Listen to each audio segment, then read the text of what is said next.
Hello, मेरा नाम मोहित है और मैं मीरा 3D से हूँ। आज हम एक ऐसे फीचर की चर्चा करेंगे जो किसी और सॉफ्टवेयर में आपको नहीं मिलेगा। एंड आप टेस्ट कर सकते हैं। मेरे सामने एक फाइल है STL जो कि एक बैंगल की है। तो हम आज बैंगल रिसाइजिंग के बारे में बात करने वाले हैं। जी हाँ, तो एज ऑफ डेट 21 जून 2025 ये फीचर किसी भी सॉफ्टवेयर में और नहीं है। और STL फाइल में तो सोच भी नहीं सकता है कोई, बट हमने ये डेवलप किया है। तो चलिए शुरू करते हैं। बिफोर वी बिगिन, आप ये सेटिंग्स एंड हेल्प में ज़रूर जाके ये चेक कर लीजिए कि हमारे पास वर्जन जो है वो 2.56 होना चाहिए।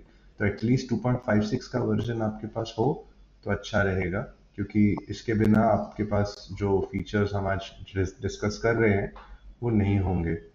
सो once you are sure about the version और आपने ये देख लिया कि आपके पास आकार मोड है, तो आप अपना प्रोसेस शुरू कर सकते हैं। अगर आपके पास आकार का एक्सेस नहीं है या फिर पुराना वर्जन है, तो आप हमारी टीम से कांटेक्ट कीजिए। हम या तो आपको लाइसेंस परचेज में हेल्प करेंगे या एक डेमो आपके लिए अवेलेबल करा के देंगे। सबसे पहला स्टेप बाकी सब प्रोसेसेस की तरह ये होता है कि हमें करना होगा सिंपल रिपेयर। तो सिंपल रिपेयर के लिए, मतलब क्योंकि आकार जैसा मैंने आपको पहले भी ट्यूटोरियल में बताया था कि अपने पास होल्स नहीं हो सकते। आपके जो शेल्स हैं वो अलग अलग रहें और होल्स यानी ओपन शेल्स बिल्कुल नहीं हो। This is the pre requisite, ये आपका जो है मिनिमम रिक्वायरमेंट है आकार के लिए। वंस वो आपने सॉर्ट कर लिया, अब आप क्या कर सकते हो, आप इसको करोगे स्प्लिट, क्योंकि ये डिजाइनर ने दो भाग में तो बनाया था पर उसको एक पार्ट में अपने को मर्ज करके उसको दिया था। तो अभी ये दोनों भाग अलग हो चुके हैं एंड अभी मैं इसको थोड़ा सा एडजस्ट करके अंदर ले सकता हूँ, जैसे कि ये हो गया। अब ये लगभग उस तरह से लग चुका है, वो हिंज के अबाउट जैसे ये आपके ओरिजिनल पीस में ये होता या होना चाहिए था। एंड जो ये दो चीज़ें हैं इसमें, यानी कि स्प्रू, आप देख सकते हो यहाँ पे दोनों में स्प्रू लगा हुआ है, उसको हम अभी के लिए टेम्परेरी के लिए करेंगे अलग। कि दोनों जो मेरे ये हैं, क्या बोलते हैं, कंपोनेंट्स हैं बैंगल के, उसमें से मैं स्प्रू को सेपरेट कर देता हूँ। और अब इन दोनों जो भाग है उसको कर देता हूँ मर्ज। ये एक छोटा सा प्रोसेस है, प्री रिक्विजिट है। तो इसको आप फटाफट कर लीजिए।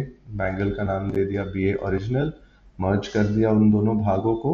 एंड आई थिंक अभी हम रेडी हैं इसमें आगे बढ़ने के लिए।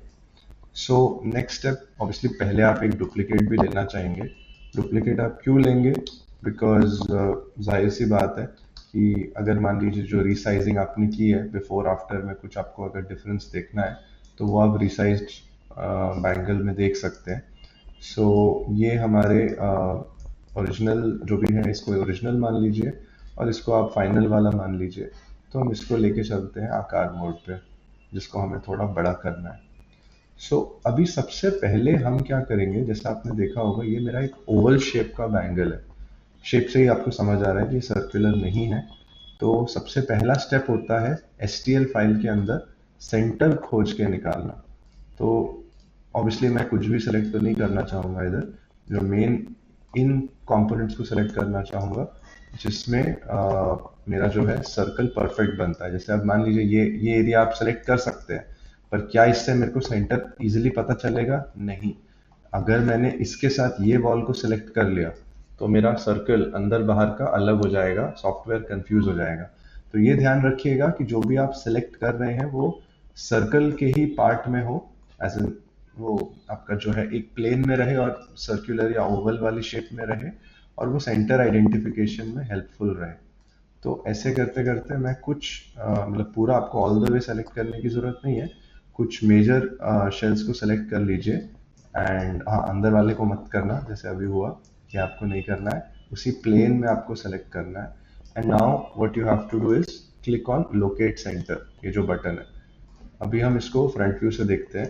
हमारे सर्फेसिस सेलेक्टेड है जैसा कि हमने किया था, और राउंड ऑफ रखा है। राउंड क्यों ऑफ रखा है? बिकॉज जाहिर सी बात है ये जो बैंगल है ये राउंड नहीं है। मेरा सेंटर लोकेट हो गया है। एंड ये मेरे प्लेन्स हैं। एंड ये प्लेन्स क्या है वो मैं आपको समझाता हूँ अभी, कि ऑर्थोग्राफिक्स से ज़्यादा पर्सपेक्टिव में रख के, ताकि इजी समझ आए। ये जो पार्ट है इसको बोलते हैं टॉप। टॉप एंड बॉटम, ये दो चीज़ें हैं। टॉप प्लेन अगर आप एडजस्ट करें तो इस तरह से आप कर सकते हैं, बॉटम प्लेन को भी आप स्क्रॉल करके एडजस्ट कर सकते हैं। अब इसके मायने क्या है? ये जो आप वी देख रहे हैं टॉप और बॉटम के बीच में, यानी कि ये हिस्सा, ये वाला पोर्शन और इधर ये वाला पोर्शन, इसके बीच में ही आपका जो बैंगल है वो स्ट्रेच होगा। जाहिर सी बात है कि आप ये नहीं चाहेंगे कि ये एरिया यानी कि जो प्रॉन्ग है या स्टोन है आपके, वहां पे कुछ भी तरह की स्ट्रेचिंग हो, तो आपको वो जगह मतलब सेव करके रखनी पड़ेगी, यानी प्रिजर्व रखनी पड़ेगी। और जो बॉटम की जगह है उसमें भी आपका हिंज और ये सब टाइप की चीजें हो सकती है, तो वो भी आप प्रिजर्व रखना चाहोगे, तो बॉटम में भी आप जरा सा उसके ऊपर, उसके जस्ट ऊपर आप इसको प्लेन को रखोगे। सो वंस आपका टॉप और बॉटम प्लेन डिफाइन हो गया, और ये हर डिजाइन के लिए अलग अलग हो सकता है, कुछ में अगर थोड़ा नीचे तक प्रॉन्ग है तो उसको थोड़ा और छोटा आपको करना पड़ेगा, और कुछ में और ऊपर तक आप ले सकते हैं। और अभी ये करंट और जो साइज दिखा रहा है ना, ये जो दिखा रहा है ये है हमारा एस्पेक्ट रेशियो, यानी 58 ये लेंथ है, इन इस डिजाइन में ये 58 है, 58। और एक ये जो है ये है अपना लगभग 48। तो ये अपना जो बैंगल है इसके डायमेंशंस हैं। अब मैंने इसमें टारगेट दिया है 61, 62 या जो भी है 63, ऐसे मुझे नहीं मालूम इसमें क्या स्टैंडर्ड्स है, वो आप बेटर समझते होंगे। मैंने सुना है कि 61.9 एक स्टैंडर्ड होता है साइज का। हो सकता है मैं गलत हूँ, पर अगर आप यहाँ पे आपका जो भी टारगेट साइज है वो आप दे सकते हैं एज अ ज्वेलर, वो आप मुझसे बेटर समझते हैं। एंड ये जो 10 mm वाला जो डिफरेंस है, ये भी हमने अपने कस्टमर से ही पूछ के डेटा डाला है कि जो आपका मेजर और माइनर है उसमें 10 mm का डिफरेंस होता है, हर ये एक स्टैंडर्ड है। पर अगर आपको लग रहा है कि इसमें भी कुछ चेंजेस होने चाहिए तो आप ज़रूर हमारी टीम को संपर्क करें, और हम उसमें हैप्पी होंगे अकोमोडेट करने के लिए। तो सिंपल है, अब मैं करूँगा अप्लाई, और ये 1 सेकंड के अंदर फटाक से विदाउट रीडिजाइनिंग आपका जो काम है बैंगल रिसाइजिंग का वो हो चुका है। सो अब हम चेक करेंगे ओरिजिनल और फाइनल में, ऑर्थोग्राफिक व्यू लेंगे ताकि अपने को ये साफ साफ समझ आए। ऑर्थोग्राफिक व्यू है, ये पर्सपेक्टिव नहीं है, ध्यान रखिएगा।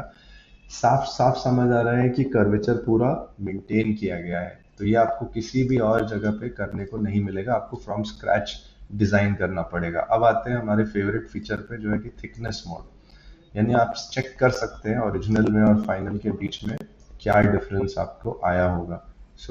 ये आपको बड़ी दिख रही है, ये छोटी दिख रही है, दोनों में आप देखेंगे तो थिकनेस एग्जैक्टली सेम है। ये ओरिजिनल है थिकनेस 0.75, ये आपको फाइनल है थिकनेस 0.75।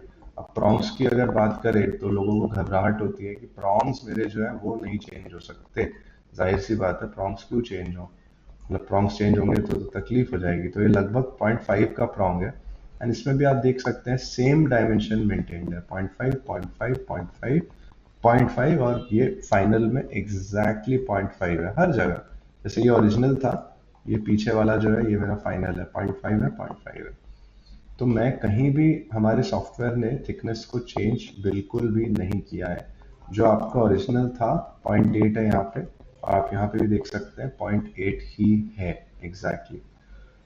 ये हमारी ब्यूटी है हमारे बैंगल वाले फंक्शन की। एंड इसके बारे में अगर आप और जानना चाहें तो ज़रूर हमारी टीम को संपर्क करें। ये जो स्प्रूज हैं इसको आप कॉपी करके बड़े बैंगल में भी डाल सकते हैं।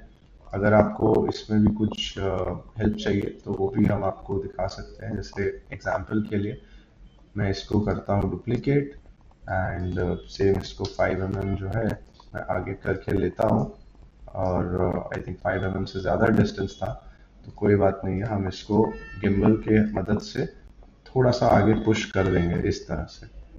तो आप इसको लगभग अप्रॉक्स सेंटर पे मैचिंग करके इसको आगे जो भी है सिमिलरली एक्सटेंड कर सकते हैं। ये करने की ज़रूरत नहीं है, अगर आप स्क्रू चाहे तो सबसे आसान तरीका है प्रॉप फीचर हमारा यूज़ कीजिए। पर कुछ लोग होते हैं कि नहीं सर, आपने मेरा जो ओरिजिनल है आप मेरा वो डिज़ाइन मत बिगाड़ो, तो मैं इसी वजह से यहाँ से इसको ओरिजिनल का ओरिजिनल ही छोड़ के रख रहा हूँ।